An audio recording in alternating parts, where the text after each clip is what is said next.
Let's talk about your desires. Desires are what drive everything. There's nothing that you do unless your desire pushes you to do something, which means that your internal thought process usually just responds to what you internally desire. Whether you're hungry or you have a business goal, whether you desire a relationship with someone, all of your actions are driven by one thing, and that's your desire. Hashem has his own desire, and that's why he created this entire system. What was his desire? That the Jew who lives in darkness, who can't feel godliness, can't see godliness, rise up through the dirt and perform practical mitzvahs. So Hashem had to create an entire system in order to fulfill his desire. Why he desired it, that's another conversation. But nevertheless, Hashem desires that Jews perform mitzvahs. And so he had to create a system.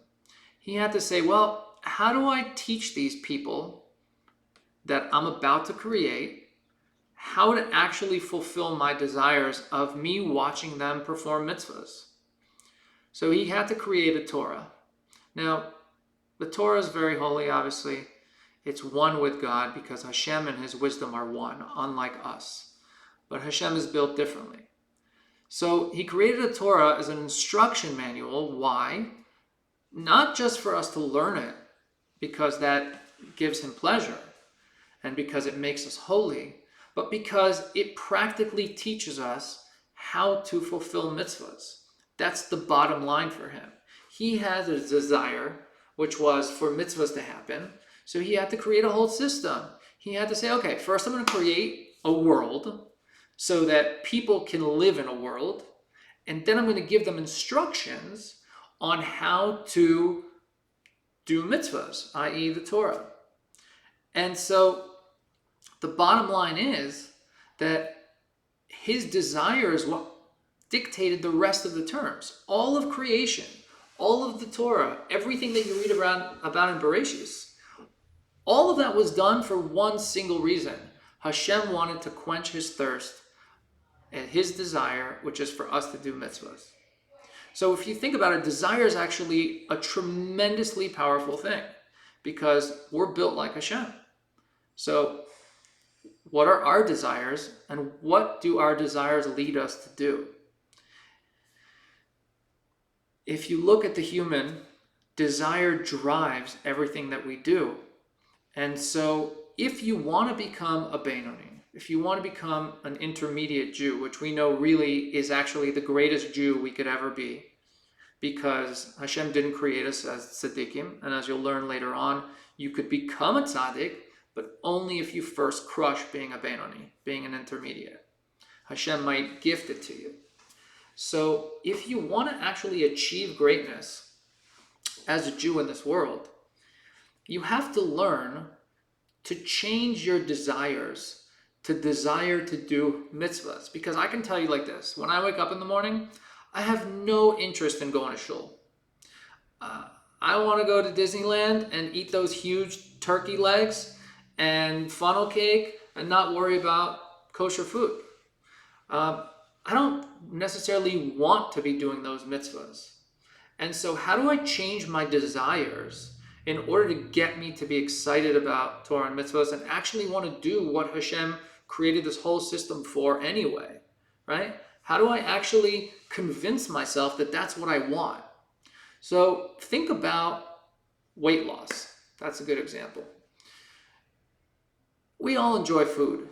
We all enjoy fatty foods. But we understand by contemplating and understanding, learning what food does to the body and how the body uses it.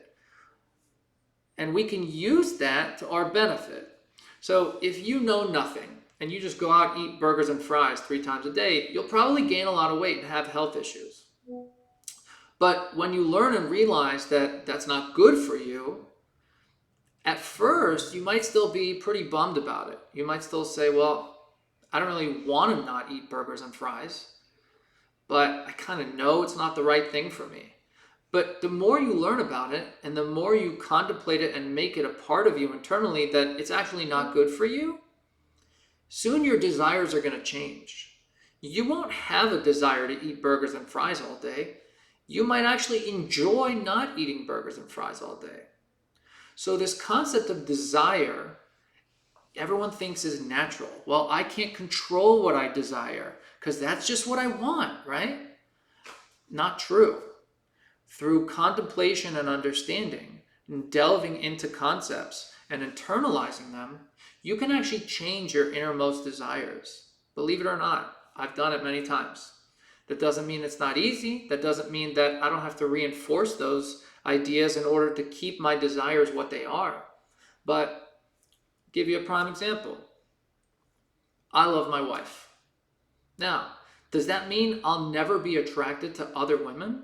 No, but I don't desire to ruin my marriage just because I'm attracted physically to other people. So I make a conscious decision that looking at other women is a waste of my time because that doesn't align with my ultimate goal and my desire to have a happy marriage.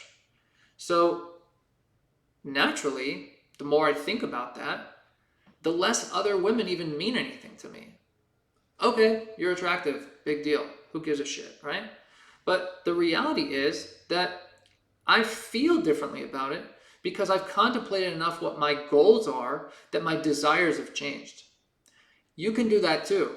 And the concept that I want to make clear here and that we're going to focus on in the next video is that wisdom, understanding, and internalization of these concepts in anything can change your desires and ultimately change your actions based on that.